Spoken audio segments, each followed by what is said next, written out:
Hello everyone, welcome to the Women in Pop podcast. It is Jett Tattersall here with you again. Thank you so very much for joining us today.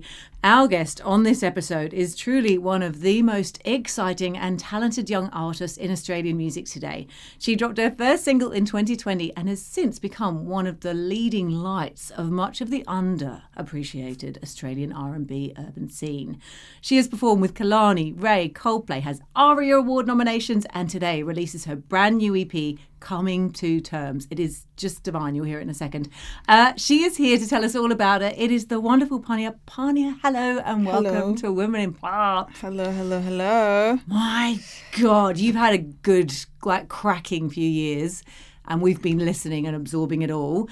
This EP is everything. How are you feeling coming to terms?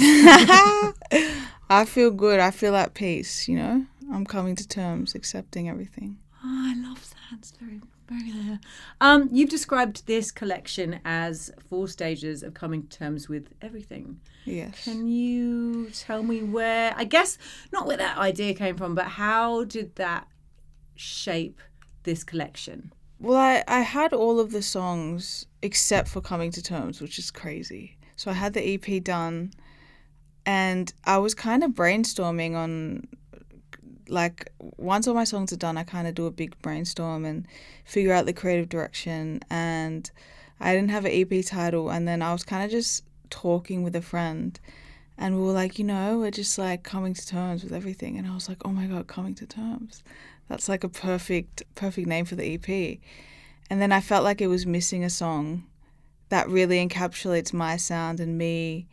And I didn't want to be, you know, bitter. I kind of wanted to write a song that was about like accepting everything and just, you know, moving forward. So I wrote Coming to Terms and I was like, whoa, this is like the best song on it. So let's make it the lead single. And I feel like it kind of is a perfect setup for what my sound is going into. I love that. And just in case anyone hasn't heard it, I'm going to play Coming to Terms now. So Let's here do it it. is.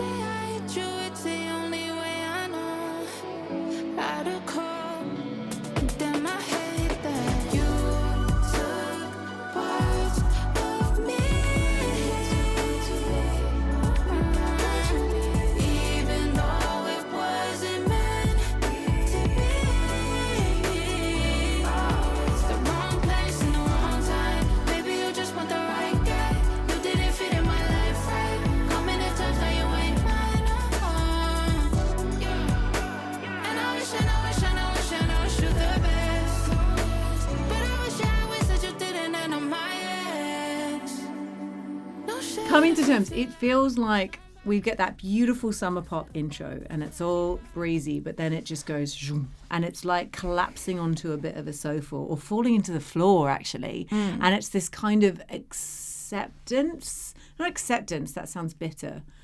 There's like a release with the process. Yeah, it is acceptance for sure, I think. For me, like, you know, if I ever loved you, whether as a friend, as a lover or whatever, like, I'll always have that love.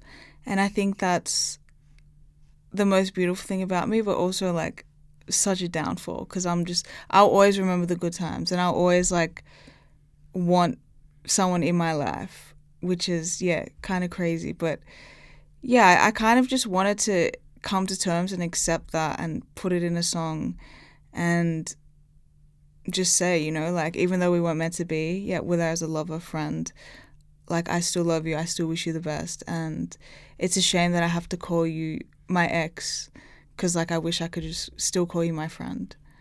So that's kind of like what that song is about.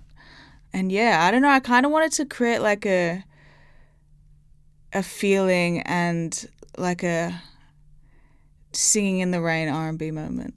So that's beautiful. Yeah. And I also love that sentiment about wanting to still missing someone and wanting them to be your friend despite the fact that you can't. I think that's one that's really going to resonate as well. You had a really beautiful, you posted such a beautiful piece a couple of weeks ago leading up to the release of this, and you said that despite all of this, Feeling everything too much has always been your superpower. Can you elaborate on that? I think, yeah, like I'm the type of person that just feels everything so intensely, and it's a lot, but I think I'm super grateful that I get to feel everything like that, and I'm super grateful that I have an outlet like music where I can just put it all there and hopefully help other people feel more like understood, because I feel like that's what music did for me. I always felt weird for feeling certain things, and then I would listen to a song and it would make me feel kind of validated for how I felt. So yeah, I think it's a blessing, but also sometimes can be annoying, but we get to have it. And actually on that, I want to play one of my favourite tracks as well. I'm going to play Pity Party. I fall on my face, all my friends hate you now that we're done. Oh, you let me down. Now I'm still looking for closure. I would have held you down, but you didn't want me to show you. But why'd you have to keep me down?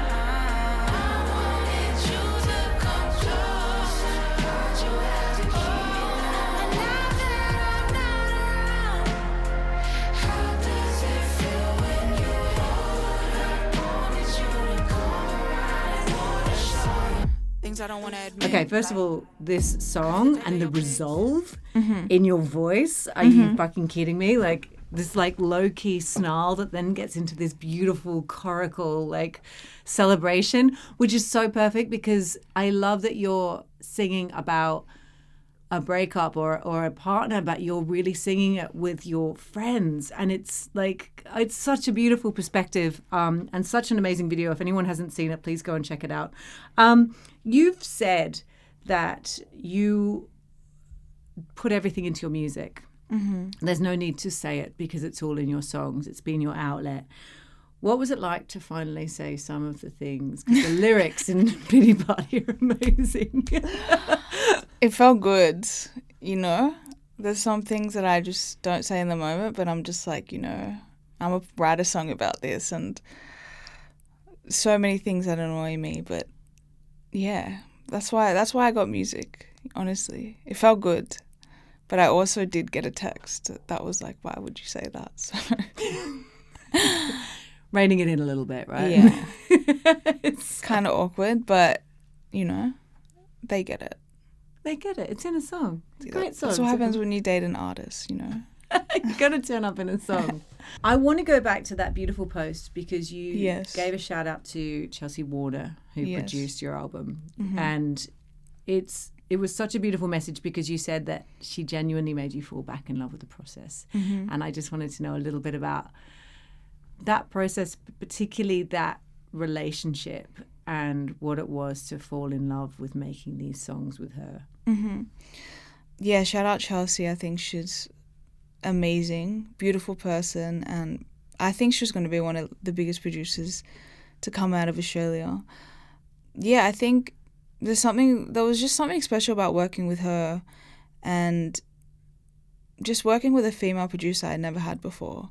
So I don't know, there was just a different type of understanding and a different type of energy and a different type of environment that just made me love like making music again, because I'd come from a place where I was just doing session after session after session with different people, and I didn't really have my core producer. And yeah, I think I went through a stage where I was just like, honestly, God, if I'm meant to be doing this, like, you'll show me, and you'll show me the right producer. Because I was just like, if it's not meant to be, like, I can't keep doing these sessions because it's not fulfilling, and it's like I don't even want to make music if nothing's coming. But so yeah, to meet Chelsea and just love making music again, I think was so special. And yeah, I got so much love for her. So that's so I can't wait for nice. everyone to hear the music that we've made. But also to have that environment, particularly with such raw and fun. There's a real delicate balance I always find in your music where you walk this line with like, oh God, there's a punch to the stomach, but then there's always humor and there's always slink. Like, you know what I mean? It's so layered. And I imagine, particularly as a solo artist, that can be quite tricky to navigate, I imagine, sometimes, particularly in a room predominantly, sorry guys, full of men. Yeah. No, definitely. I think, yeah, it was. Like, it was. And to have to, like, because all my music is personal and from, like, experiences, and to, yeah, it just, to go into room after room after room and have to, like, explain myself, or, like, I would even be, like, too embarrassed to write about certain things, and I would hold back. But yeah, I don't know, someone like Chelsea, I feel like, really validated my ideas and my songwriting and just pushed me. So I think I definitely needed that. Beautiful. Yeah. It's, oh God, it's so good. I want to talk, if I can, I actually want to play and talk another track in the album, which I'm a little bit obsessed with, Loner. So here it is. If I push you away from me, I'm just safe in my energy. Oh baby, maybe I just lay here. It's antisocial entertainment. Sometimes I wonder where the day went. Baby, I'm just used to what I'm used to. I don't wanna let you, I don't wanna use you. I don't roll with too many, I don't choose to. I'm not pushing you away, but I'm not begging you to stay. I just don't roll with too many. It's a very defining track. I don't want to say outlier, but it comes in as a surprise. It's a beautiful track, and particularly partway through, you've got your clip of you almost interviewing your friend, asking them about their impression of you when they first met you. The result being introverted, which I thought was quite sweet, and you're giggling on it as well. Talk to me a little bit about the creation of that track and really how it found its place on Coming to Terms. So Loner kind of delves into the struggles of being an introverted person navigating the extroverted, fast-paced music industry. I often felt misunderstood because of my laid-back nature, and I felt like my, I guess, nonchalance is often mistaken for sometimes indifference or not caring, but that's like furthest from the truth, because I care so much and I observe a lot and I feel everything. So yeah, I kind of was at a point where I'm like, this is how I am. You either accept me or you don't, but like, this is how I am. So yeah, I don't know. I think I was feeling like, do I have to be someone else, or like, am I not doing enough? But I was just like, I remember my friend was like, you know, just because these people don't understand you, like, it doesn't mean that you need to change. So yeah, I just wanted to write about it because I feel like it's super important. And I feel like a lot of people extremely extroverted or out there, and they probably feel like they want to be. So this is a reminder, you don't have to be. You can be yourself and hold your own and be quiet and still command a room. I love that. Yeah. And what about the idea of bringing that that recording of you and your friend into the track? I always wanted to do that because it's like, I don't know, I thought it was special, and a lot of my best friends, we actually hated each other at the start and didn't, so it's just funny.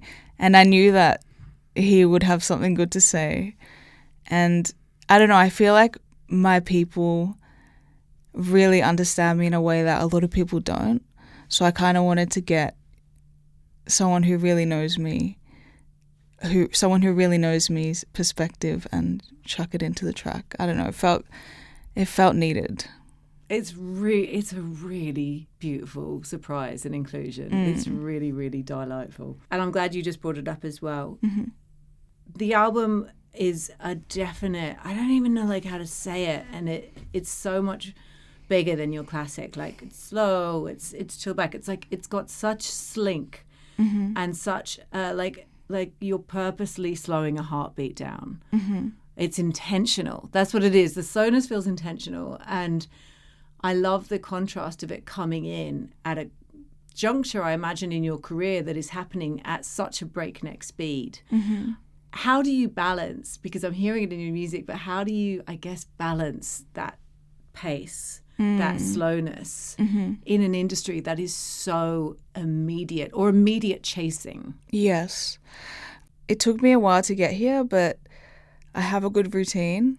I do Pilates, I do yoga, I go to church, and I just trust God's timing.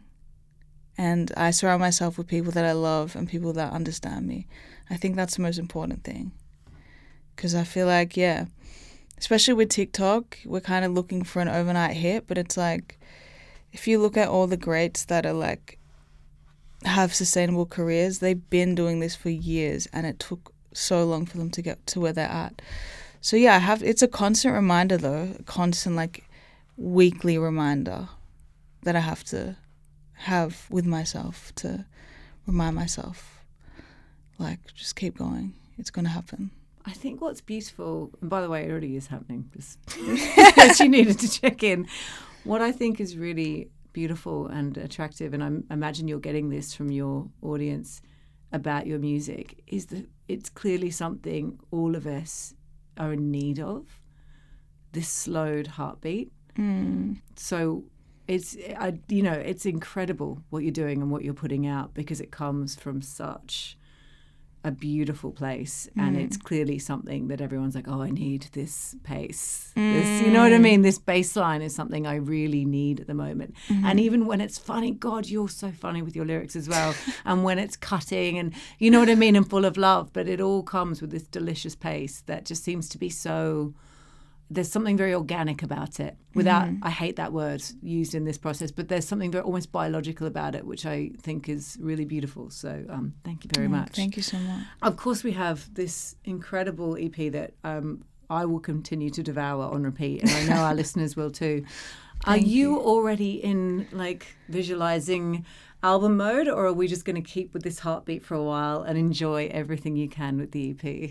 Honestly, like people ask me what my best work is. I heard this interview yesterday, and someone was like, when someone asks me what my best work is, I say, what's coming next? And that's literally me. Like, I'm always on to the next, you know. I'm already working on the new music. But that being said, I do really want people to enjoy this music because, yeah, it's really special and it's been a long time coming. So, yeah. Well, PANIA, it has been such a delight talking to you today. Thank you so much. No, thank you for joining us. Listeners, new EP, Coming to Terms by PANIA. You just heard just a snippet of it, and it's out now, and you can devour it, download it, buy it, stream it, all platforms. I promise you will not be disappointed. Thank you for listening today. We will be back again very soon. And until then, from myself and PANIA, goodbye. Thank you. Bye.